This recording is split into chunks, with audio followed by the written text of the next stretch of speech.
Hello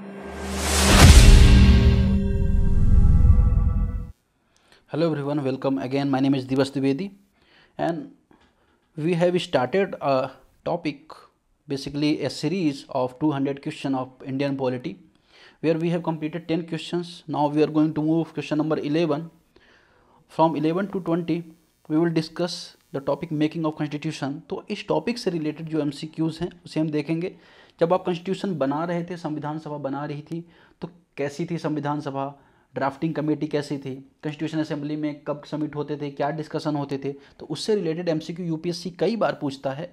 तो उसे ध्यान में रखते हुए 10 MCQ यहाँ पे हम डिस्कस करेंगे, और इन 10 MCQ में हम कंप्लीटली टॉपिक को ही ओवरऑल कवर कर लेंगे। तो शुरू करते हैं, बात करते हैं पहले MCQ की। Consider the following statements regarding the constituent assembly. संविधान सभा के बारे में आपको कुछ स्टेटमेंट्स में आइडेंटिफाई करना है, कौन सा सही है कौन सा गलत। पहला स्टेटमेंट है, it made for the first time on 9 दिसंबर 1946। तो पहली बार 9 दिसंबर 1946 को मिले, ये बात एकदम यहाँ पे सही है। और पहली बैठक ही बेसिकली जो पहली बैठक होती है इसी डेट को होती है, ठीक है, 9 दिसंबर 1946 को। तो पहले स्टेटमेंट सही हो जाता है। दूसरा, it completed drafting the constitution in under 3 years. तो 3 साल के पहले इन्होंने कर लिया कंप्लीट। तो 2 वर्ष 11 माह 18 दिन लगे थे, आपने बचपन से पढ़ते जा रहे होंगे, और तो इतना समय वहाँ पे लगा था। और टोटल अगर समिट्स देखो तो टोटल नंबर ऑफ जो समिट्स थी, टोटल नंबर ऑफ डेज थे तो 166 दिन के आसपास थे। तो 166 डेज के आसपास समिट्स हुए थे, और तब ये जो संविधान था उसके बाद लागू हुआ। तो ये जो तीसरा स्टेटमेंट है 200 days, more than 200 days, that is absolutely wrong. तो तीसरा स्टेटमेंट यहाँ पे एलिमिनेट करोगे आप तो 3 ऑप्शन एलिमिनेट हो जाते हैं, और पहला दूसरा ऑप्शन यहाँ पे सही हो जाता है। तो आपने ये सारी चीज़ें यहाँ पर देख ली। अगर हम बात करें संविधान सभा जब बनी थी तो पहले नॉन परमानेंट मेंबर अगर आप देखें कौन थे, सच्चिदानंद सिन्हा थे। सच्चिदानंद सिन्हा काफ़ी सीनियर थे, इसलिए उन्हें बना दिया गया था। बाद में आप देखें राजेंद्र प्रसाद परमानेंट मेंबर बनते हैं, राजेंद्र प्रसाद को बनाया जाता है, ठीक है। इसके अलावा इसी में एक ड्राफ्टिंग कमेटी बनती है जिसका चेयर करते हैं डॉक्टर भीमराव अम्बेडकर, 7 और मेंबर थे उसमें। तो वो संविधान सभा जो संविधान बनाने का काम उस कमेटी को दिया जाता है। दूसरा स्टेटमेंट यहाँ पे पढ़ते हैं, दूसरा MCQ पढ़ते हैं, यहाँ पर बात करते हैं क्या, दूसरे MCQ में हम बात करेंगे, which of the following criticism was not attributed to the constituent assembly. तो कौन सा जो क्रिटिसिज्म है या आलोचना है वो संविधान सभा के बारे में सही नहीं बैठता। एक तरह से देखें, it was dominated by the lawyer and politicians. तो ये बात सही है। यहाँ पे ऐसा माना जाता है कि टी शाह और बहुत सारे जो संविधानविद हैं, बाद में उन्होंने कहा कि यहाँ पे लॉयर्स ज़्यादा थे, क्योंकि आपको पता है कि जो भी इंडियन नेशनल मूवमेंट में पार्टिसिपेट कर रहे थे, चाहे पंडित नेहरू की बात करें, सरदार पटेल की बात करें, वो सभी कहीं ना कहीं लॉयर थे, और पॉलिटिशियन तो थे ही वहाँ पे, तो उनका डोमिनेंस तो था। दूसरा, इट लैक्ड डायरेक्ट इलेक्शन विया यूनिवर्सल एडल्ट फ्रेंचाइजी। यह भी बात सही है। अगर हम देखें यहाँ पे 10 लाख लोगों में 1 लाख लोग को चुना गया था संविधान सभा बनाने के लिए, ठीक है। और यहाँ पर डायरेक्टली अगर आप देखें जैसे वर्तमान में चुनाव होता है तो आप किसी अपने इलेक्टेड मेंबर को चुनते हैं, इस तरह से चुनाव नहीं हुआ था, इनडायरेक्ट मेथड में चुनाव हुआ था। तो दूसरा स्टेटमेंट भी यहाँ पे एक अगर देखें करेक्ट हो जाता है। तीसरा, it function under the strict time constraint completing the work too quickly. इसने बहुत जल्दी काम कर लिया और बहुत टाइम फ्रेम में ये डिसाइड हो गया था कि हमें इस टाइम फ्रेम में करना है, ऐसा कुछ भी नहीं था। ये काफ़ी धीमा चला। ये अगर हम प्रोग्रेस देखें तो बहुत टाइम लगा, 2 वर्ष 11 माह 18 दिन लगे, है ना। और अगर अब आप देखें 9 दिसंबर 1946 से जो बैठक यहाँ पे शुरू हुई थी 1946 से, और अगर आप देखोगे तो 26 नवंबर 1949 तक ये बैठक चली थी। अंतिम बैठक यहाँ पे तब हुई थी 26 नवंबर को। तो आप देखेंगे काफ़ी टाइम लगा था और काफ़ी समय डिस्कशन चला था। तो तीसरे स्टेटमेंट यहाँ पर अगर आप देखेंगे जो है वो जो कहता है क्विकली हुआ, ये यहाँ पे गलत है। तो क्वेश्चन के हिसाब से करेक्ट आंसर यही हो जाएगा, ठीक है। चौथा, it was over blaming dominated by the Congress member. अब ये स्टेटमेंट यहाँ पे इतना इसमें दम नहीं है। अगर हम बात करें तो जो डोमिनेशन कांग्रेस मेंबर का था, मतलब बेसिकली हाँ इसका दम था, ज़्यादा कांग्रेस के मेंबर ही थे। सॉरी, हमें यहाँ पे इनकरेक्ट आइडेंटिफाई करना, इनकरेक्ट हमने आइडेंटिफाई कर लिया। और अगर आप देखो ज़्यादातर जो कांग्रेस के जो अधिवेशन होते थे और वही जो नेता थे बाद में चुने गए। बाद में आप देखोगे जब 1970 का दशक आता है और उसके बाद जनता पार्टी की सरकार बनती है तो पहली बार कांग्रेस के अलावा कोई और पार्टी सत्ता में आती है। अगले क्वेश्चन की तरफ बात करेंगे, और यहाँ पे हम देखेंगे इसमें अगर देखा जाए तो मोस्टली 82% के आसपास जो पीपल थे कांग्रेस से बिलोंग करते थे, ठीक है। तीसरा question, which of the following were not included in objective resolution. तो ऑब्जेक्टिव रेजोल्यूशन को शुरू किया गया तो उद्देश्य प्रस्ताव को लाया गया। जब उद्देश्य प्रस्ताव को प्रस्तुत किया गया तो उद्देश्य प्रस्ताव में क्या समस्या क्या थी वो तो हम बाद में देखेंगे। एक तरह जिस जो हमारी प्रस्तावना का प्रियम्बल का आधार बना, गिव मी अ सेकंड, जो हमारी प्रियम्बल का आधार बना तो उसके बारे में यहाँ पे बात हो रही है। अगर हम बात करेंगे यहाँ पर कि गिव मी अ सेकंड,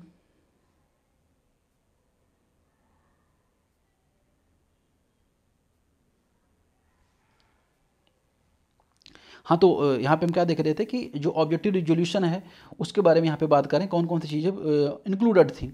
ठीक है, तो यहाँ पे अगर आप देखोगे it to be proclaimed as a sovereign republic, तो ये बात यहाँ पे सही थी, जो सोवरेन रिपब्लिक वर्ड था वहाँ पे इंक्लूड था। जब आप प्रियम्बल पढ़ते हो तो आपको वहाँ पे ये वर्ड मिलता है। ठीक है, संप्रभु यहाँ पे बात होती है। दूसरा, guarantee for freedom of association vocation, तो यहाँ पे अगर आप एसोसिएशन की जो गारंटी थी वो भी थी, इंडिविजुअल्स को फ्रीडम्स थी यहाँ पे, है ना, फंडामेंटल राइट को जोर दिया ही गया था, तो ये भी स्टेटमेंट यहाँ पे सही हो जाता है।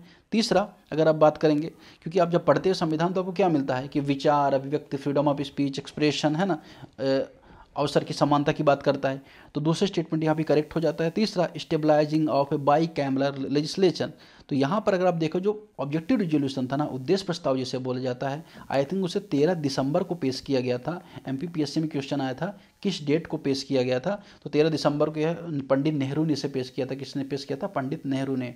तो यहाँ पर अगर आप देखेंगे बाई कैमरा लेजिस्लेचर की कोई बात नहीं थी, तो तीसरा स्टेटमेंट यहाँ पे इनकरेक्ट हो जाता है और 1 और 2 इसके यहाँ पे करेक्ट आंसर हो जाते हैं। अगर हम बात करें वही, अगर आप आगे चल के प्रस्तावना का वही आधार बना। ठीक है, बाद में 1976 में इसमें अमेंडमेंट किया जाता है और सोशलिज्म वर्ड को यहाँ पे इंक्लूड किया जाता है। ठीक है ना, आगे हम बात करें क्वेश्चन नंबर 4 की the objective resolution eventually formed the basis of which part of the Indian constitution, तो किस पार्ट में उसको इंक्लूड किया गया ऑब्जेक्टिव रिजोल्यूशन को, उद्देश्य प्रस्ताव को, तो सही बात है यहाँ पर आप देखोगे प्रियम्बल में यहाँ पे इसको इंक्लूड किया गया। फंडामेंटल राइट की बात करें तो पार्ट 3 में फंडामेंटल राइट आर्टिकल 12 से 35 बात करता है। DPSP के बारे में बात करो तो आर्टिकल 4 के बारे में बात करें, आर्टिकल 36 टू 51 DPSP के बारे में प्रोविजन है। इमरजेंसी प्रोविजन पार्ट 18 में है, पार्ट 18 में है, आर्टिकल 352 टू 360 के बारे में बात होती है इमरजेंसी प्रोविजन में। तो इस तरह से जो अलग अलग पार्ट थे हमने यहाँ पर इनको देख लिया है। क्वेश्चन नंबर 4 हमने यहाँ पे चर्चा कर ली है। आगे बढ़ेगा क्वेश्चन नंबर 5, या ये बेसिकली क्वेश्चन नंबर 15 है। 10 क्वेश्चन तो हमने पहले ही देख लिए थे, 11 शुरू हो रहा है। विच of the following features was not derive from the government of India act, देखिए ऐसा माना जाता है कि 70% चीज़ें गवर्नमेंट ऑफ इंडिया एक्ट से ली गई हैं इंडियन कॉन्स्टिट्यूशन में। क्योंकि अगर आप देखोगे कि जब ये एक्ट आता है उसमें अगर आप देखें वर्तमान में जो संघीय व्यवस्था है, फेडरल सिस्टम है, फेडरल स्ट्रक्चर है, राज्यपाल वगैरह जो प्रोविजन वहीं पे दिए हुए थे, तो ऐसा माना जाता है कि बहुत सारी चीज़ें वहाँ से ली गई हैं। अब यहाँ पे बात हो रही कौन सी चीज़ नहीं ली गई, कौन सा ऑब्जेक्ट नहीं लिया गया है। बाई कैमरा लेजिस्लेचर की बात है तो ये यहाँ पे लिया गया है। अगर हम बात करें 1935 एक्ट की जो अंग्रेज शासन के टाइम में आया था, उसमें फेडरल लेजिस्लेचर की बात थी, काउंसिल ऑफ स्टेट्स की बात थी, काउंसिल ऑफ असेंबलीज की बात थी। वहीं शेड्यूल्स की बात थी, उस टाइम पे उसको फेडरल शेड्यूल बोला जाता था, केंद्र के संबंध में प्रोविंशियल शेड्यूल बोला गया था, स्टेट के पे एक और कंकरेंट शेड्यूल बोला गया था। तीनों शेड्यूल्स भी वहाँ पे थे। ऑफिस ऑफ प्रेसिडेंट की यहाँ पे बात हो रही है, तो राष्ट्रपति का जो पद है ना वो संविधान में नया था। बाद में अगर आप देखें यूएस से लिया गया, बेसिकली पद तो यूएस से लिया गया, पावर नहीं दी गई यूएस जैसी, लेकिन पद यूएस से लिया गया। तो 1935 एक्ट में ऐसा प्रोविजन नहीं था।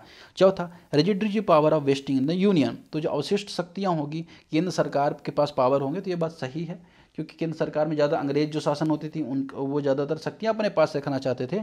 तो जो 4th एलिमेंट है उन्होंने 1935 में ही डाल दिया था।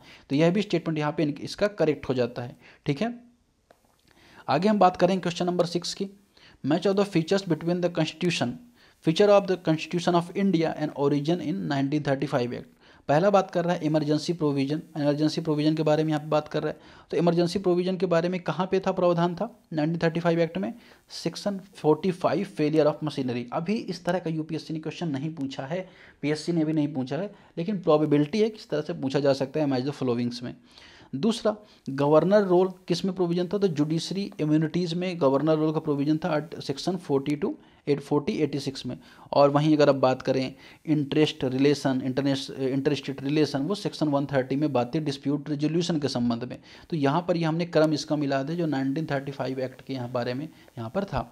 ठीक है, आगे हम बात करेंगे which of the following provision was not adopted from the US constitution. तो संयुक्त राज्य अमेरिका ने बहुत सारी चीज़ ली हैं लेकिन बहुत सारी चीज़ें नहीं भी ली हैं। तो क्या नहीं लिया, जैसे सिटीजनशिप नहीं लिया, सिटीजनशिप में डुअल सिटीजनशिप की बात करता है यूएस, लेकिन भारत में सिंगल सिटीजनशिप है। और बहुत सारी चीज़ें हैं। पहला, इंडिपेंडेंट ऑफ जुडिशरी, तो देखिए जुडिशरी तो हमने वहाँ से लिया है उसकी जो इंडिपेंडेंस है, क्योंकि अगर आप देखोगे ज़्यादातर जो बेंचमार्क हैं ओवरऑल पूरे वर्ल्ड में डिसीजन के, वो जुडिशरी यूएस के ही ली थी और काफ़ी इंडिपेंडेंट जुडिशरी वहाँ पे, तो हमने जो प्रोविज़न ऑलमोस्ट वहीं से लिए जुडिशरी के। दूसरा रिट ज्यूरिडिक्शन। अब अगर हम बात करें रिट ज्यूरिडिक्शन की बात यहाँ पर, ये हमने वहाँ से नहीं लिया, ये हमने कहाँ से लिया है, ब्रिटिश कॉन्स्टिट्यूशन से लिया है। ब्रिटिश कॉन्स्टिट्यूशन में प्रावधान ये था कि रिट की जो पावर दी गई थी जुडिशरी को दी गई थी, कोई भी ब्रिटिश कानून अगर ऐसा आता है तो उसके संबंध में आर्टिकल 32 और 226 में यहाँ पे भारत में इंक्लूड किया गया। आर्टिकल 32 में सुप्रीम कोर्ट के पास पावर है कि 5 टाइप की रिट पब्लिश कर सकती है, गवर्नमेंट अथॉरिटीज़ को भी और इंडिविजुअल्स को भी। वहीं आर्टिकल 226 हाई कोर्ट क्या करती है, रिट संबंधी पावर दे से सुप्रीम जो लोग हैं उनके फंडामेंटल राइट की सुरक्षा कर सकती है। तो ये यूएस से नहीं लिया गया रिट पावर, ये ब्रिटेन से लिया गया है, ये चीज़ आपको यहाँ पे याद रखनी है। तीसरा separation of power, separation of power लिया गया है यूएस से। अगर आप देखोगे तो 1 और 3 इसका सही हो जाएगा। सेपरेशन ऑफ पावर में क्या होता है कि जो बॉडी है उनकी सबकी अलग अलग पावर होती है, वो अपनी अपनी लिमिट में रह के काम करती हैं, चाहे एग्जीक्यूटिव हो, जुडिशरी हो, लेजिस्लेचर हो। तो इसका सही आंसर क्या हो जाएगा, 1 और 3 ओनली, तो ए ओनली इसका यहाँ पे करेक्ट आंसर हो जाएगा। क्वेश्चन नंबर 8 की बात करेंगे, match of the resources with the features taken from it. तो सोर्स कंट्री यहाँ पे बात हो रही है और फीचर्स एडॉप्टेड, कौन से देश से हमने कौन से फीचर को एडॉप्ट किया है, यहाँ पे इसके बारे में बात है। तो पहला यहाँ पे बात करते हैं आयरलैंड के बारे में। तो आयरलैंड से हमने क्या लिया है, तो डायरेक्टिव प्रिंसिपल है डीपीएसपी आर्टिकल 36 to 51 और पार्ट 4 ये हमने कहाँ से लिया है, नीति निर्देशकता, तो आयरलैंड से लिया गया है। इसके अलावा राज्यसभा में जो नॉमिनेशन होता है 12 लोगों का, है ना, जो प्रेसिडेंट करते हैं, नॉमिनेट करते हैं स्पेशल एरिया से। अगर आप देखें स्पोर्ट्स से भी होते हैं, है ना, कला, साहित्य, विज्ञान, समाज सेवा, तो इस सब से क्षेत्र से होते हैं। तो ये जो नॉमिनेशन ये भी आयरलैंड से हमने लिया है। दूसरा ब्रिटिश कॉन्स्टिट्यूशन से हमने रूल ऑफ लॉ लिया है, आपको पता होना चाहिए। सिंगल सिटीजनशिप का प्रोविजन हमने दोनों चीज़ें ब्रिटेन के कॉन्स्टिट्यूशन से ली है। वहीं freedom of trade and commerce article 301 का जो प्रोविजन है वो हमने कहाँ से लिया गया है, ऑस्ट्रेलियन कॉन्स्टिट्यूशन से लिया गया। अब अगर हम बात करें कहाँ पे इंक्लूड किया गया, तो डीपीएसपी आर्टिकल 36 to 51 है। राज्यसभा में जो नॉमिनेशन वो आर्टिकल 80 है आई थिंक, अनुच्छेद 80 बात करता है कि राज्यसभा में 12 सदस्यों को राष्ट्रपति नॉमिनेट करेगा। सिंगल सिटीजनशिप की बात करें तो संविधान के पार्ट 2 में है single citizenship, part 2 article 5 to 11 citizenship के बारे में बात करता है। ठीक है, इसके अलावा अगर आप बात करें फंडामेंटल राइट हमने देख लिया। ठीक है, आगे बढ़ते हैं, क्वेश्चन नंबर 9 की तरफ बढ़ते हैं। क्वेश्चन नंबर 9 बात कर रहा है which features did not Indian constitution not borrow from French constitution. तो देखिए फ्रेंच कॉन्स्टिट्यूशन से भी हमने बहुत सारी चीज़ें ली हैं, है ना। समानता, स्वतंत्रता, बंधुत्व की जो बात होती है वो हमने, इक्वलिटी, फ्रेटर्निटी, लिबर्टी, ये सब हमने फ्रेंच कॉन्स्टिट्यूशन से लिया गया। और ये फ्रांस की जब क्रांति हुई थी तभी ये वर्ड्स की उत्पत्ति पहली बार हुई थी, तो हमने इन वर्ड को वहाँ से लिया है। अब हमने Republic form of the government, यह भी हमने कहाँ से लिया, फ्रांस से लिया। The idea of liberty, equality, fraternity, यह भी हमने फ्रांस से लिया। रिट ज्यूरिडिक्शन हमने यहाँ से नहीं लिया, रिट ज्यूरिडिक्शन हमने यूके का जो कॉमन लॉ है वहाँ से लिया है। और रिट की पावर मैंने आपको बताई है और इसके क्वेश्चन भी हमने बताया है कि जो ये पावर है ये हमने कहाँ से ली है, ब्रिटेन से ली है। तो इसका सही आंसर क्या हो जाएगा, सी हो जाएगा। ठीक है, लास्ट क्वेश्चन आज डिस्कशन का देखेंगे, विच of the following is incorrect about source of Indian constitution provision. तो कौन सा जो सोर्स इनकरेक्ट सोर्स है भारतीय संविधान का जो प्रावधान उसके संबंध में, USSR influence fundamental duty and article 51A। अब अगर आप बात करिए तो सोवियत यूनियन एक सोशलिस्ट कंट्री था। 1917 में जब फ्रांस की क्रांति हुई थी उसके बाद ही सोशलिज्म के विचार वहाँ पे लादे गए, इम्पोज किए गए थे। और वहाँ पे सबसे पहले लेनिन का शासन था, फिर उसके बाद स्टालिन का शासन चला। और उन्होंने जो समाजवाद की जो विचारधारा, जैसे मार्क्सिस्ट जो विचारधारा, मार्क्सिस्ट थ्योरी बोला जाता है, उसको उन्होंने इम्प्लीमेंट किया। और वहाँ पर ऐसी सोसाइटी में लोगों की भी ड्यूटी अलॉट की गई, फंडामेंटल ड्यूटी। तो वही प्रोविज़न हमने लिया। और 51A में जब भारत में समाजवाद का जो प्रभाव बढ़ा ज़्यादा, खासतौर पे जब देखें इंदिरा गांधी के टाइम पे, और वहीं पे सोशलिज्म वर्ड को भी इंसर्ट किया गया था 42nd कॉन्स्टिट्यूशन अमेंडमेंट के थ्रू। और तभी फंडामेंटल ड्यूटी को भी इंप्लीमेंट किया गया। 12 टाइप की फंडामेंटल ड्यूटी प्रेजेंट में हैं। ठीक है, अगला ऑप्शन बात करता है Japan inspired procedure establish by law. तो देखिए रूल ऑफ लॉ हमने ब्रिटेन से लिया है, लेकिन प्रोसीजर स्टैब्लिश बाय लॉ हमने कहाँ से लिया है, जापान से लिया है। That is absolutely correct. South Africa influence presidential election process. तो भारत में जो प्रेसिडेंट का पद है ना वो कहाँ से लिया गया, यूएस से लिया गया। लेकिन जो इसकी प्रोसेस है, इसको कैसे सेलेक्ट करना है, काफ़ी इंटरेस्टिंग प्रोसेस है। आप अगर पढ़ोगे इसे तो आप जानोगे। तो ये जो प्रोसेस कहाँ से ली गई, साउथ अफ्रीका से हमने यहाँ पे ली है। ठीक है, चौथा जर्मनी इन्फ्लुएंस डीपीएसपी। तो जर्मनी जो इन्फ्लुएंस करता है डीपीएसपी को, ये बात यहाँ पे सही नहीं है, ठीक है। ये आपको यहाँ पे याद रखना है। आयरलैंड अगर आप बात करें तो डीपीएसपी आयरलैंड से आई थिंक लिए गए हैं, यहाँ पे हमने देखा भी था, एक बार और मैच कर रहे थे, डीपीएसपी आयरलैंड से लिए गए हैं। तो आज के डिस्कशन फिलहाल इतना ही। कैसा लग रहा है आपको, लोगों से शेयर करें सभी से, और सब्सक्राइब कर लें, बेल आइकॉन दबा लें और प्लेलिस्ट में जाएं, इसको डाउनलोड करके रख लें, सारे वीडियो आराम से देखें और अपना रिवीजन करें।